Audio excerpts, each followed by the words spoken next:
want to thank you for joining me for this second of 7 reflections on the 7 last words of Christ on the cross. Today's word comes from Luke's Gospel. Jesus said this to a man worthy of the death penalty that he was receiving. He said to this man, "Today you'll be with me in paradise." I want to read a little more of it in context from Luke's Gospel, chapter 23, beginning with verse 39. We all know that as Jesus hung on the cross on Golgotha on that Passover afternoon, that there was a thief on each side of him, both worthy of the punishment they were receiving. Picking it up at verse 39 of Luke 23, one of the criminals who hung there hurled insults at Jesus. "Aren't you the Christ?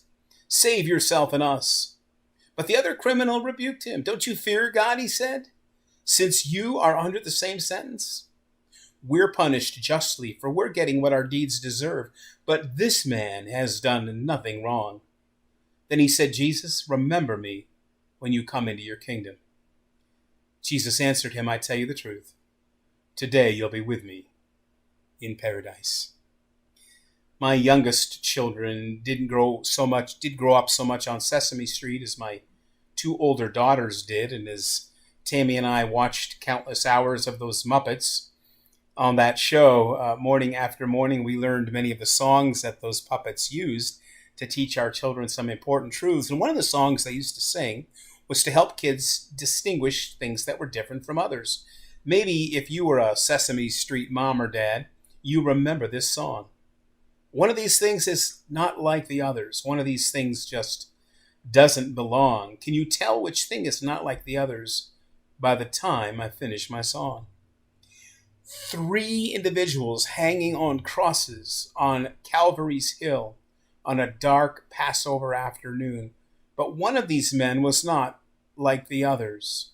The 3 hanging on a tree, 2 were guilty, 1 was not. 2 deserved punishment, 1 did not. And even of the 2 that deserved the punishment, only 1 was aware ultimately of his guilt. And in some point in the story, he defends himself no further. The other hangs within a few feet of the one who has the power to forgive and renew life, and he stubbornly rejects that one's amazing offer of grace. 3 words or phrases jump out at me in this short little second word of Christ. Today, you'll be with me in paradise. And I'm going to take them out of order. The first word is the word paradise. Paradise. Paradise sounds wonderful right now, doesn't it? It especially sounds good around February when we're looking at travel brochures and cruise ship advertisements. But this, of course, was not referring to anything like that. I also know that Jesus here wasn't specifically referring to heaven because he wasn't headed to heaven on this particular day. He was headed to a place that theologians understood today as paradise, where the righteous of the Old Testament would await resurrection in the final judgment. In fact, this word paradise has Persian roots. And in a Persian understanding, it meant pleasure ground or park. It could have also be translated the king's garden. And of course, Eden is an apt picture of the intent of this Persian word, paradise, where Adam and Eve enjoyed the beauty of God's creation until the fall. But for the sake of time, rather than getting into the theological nuances of the word paradise, let's just add heaven to it, because one of these 2 men being crucified near Jesus is going to end up there. That's where he's going to find himself. For he humbled himself, acknowledged his guilt, spoke the righteousness of Christ. When he acknowledged that as little as he knew about Christ, he said he's done nothing wrong. Equivalent to Pilate's declaration, "I find no fault in him." He was the spotless Lamb of God, and because of that, worthy to take on the sins of the world. And by the way, he asked Christ to remember him, and he asked Christ just in a amount of time. So this one of the 2 thieves hanging near Jesus is on his way to heaven.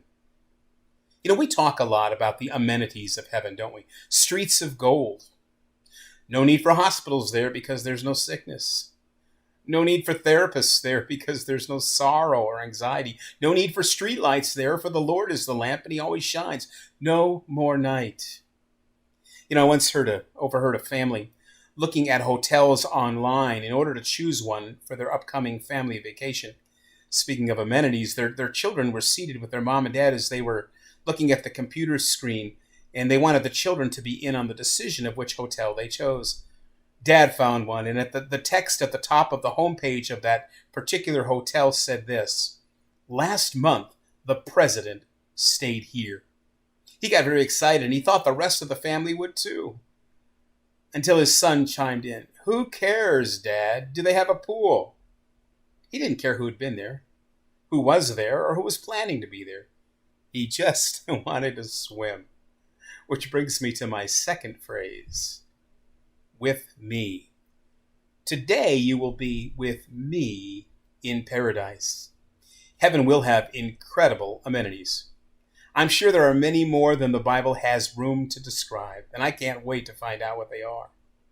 But it wasn't all that long ago that a well-known preacher, John Piper, in a message I was listening to online that he was preaching, asked this question: as excited as we all are about all that heaven is going to offer, once we arrive and we find it all to be true, but the only thing different from what we had expected when we get there is that Jesus isn't there.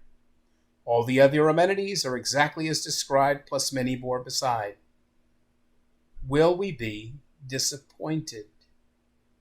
The greatest blessing the repentant thief was going to have by the end of that day was not that he was going to be in a fabulous place with a swimming pool and a sauna and a spa, but that he was going to be with and forever with the Son of God. Today, you will be with me in paradise.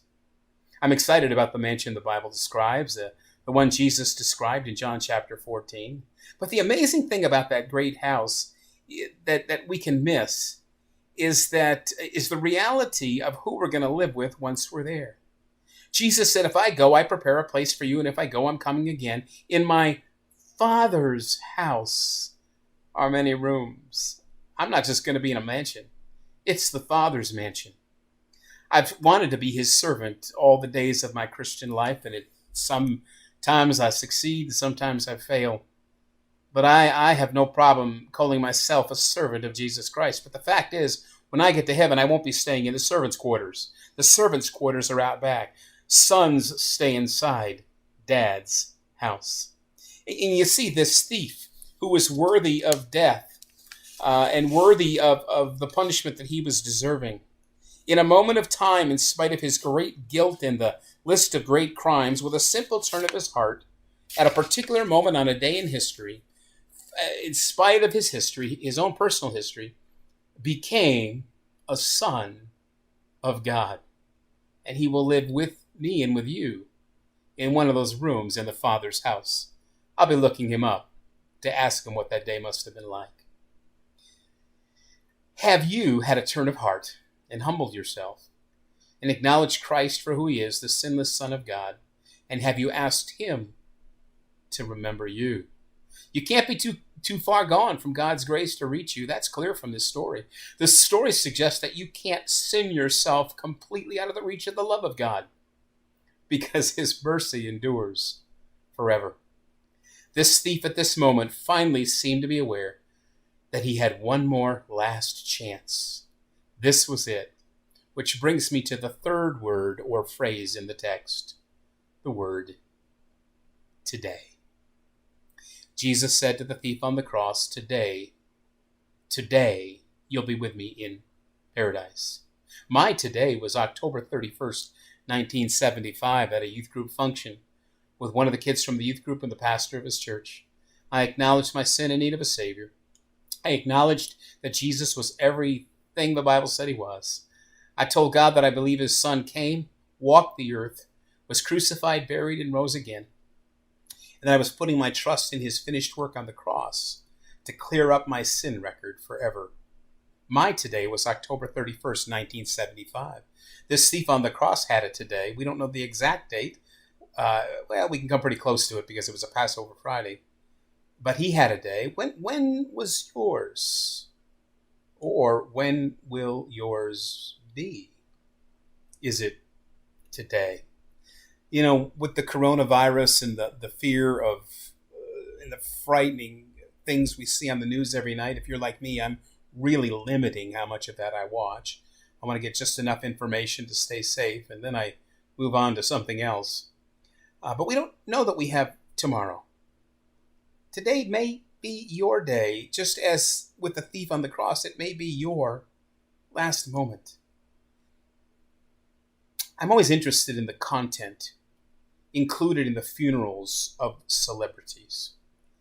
Often at these beautiful people events, there are a lot of cliche-ish things spoken, but most of the things that are said offer little hope, and they just sprinkle a little bit of emotional respite amidst the grief of the family members and friends and fans of that celebrity. But at other times, when a celebrity dies, at the funeral, we hear a little bit about the roots, the beginnings of the one being remembered. And I can't help but rewind the tape back to the funeral of Whitney Houston.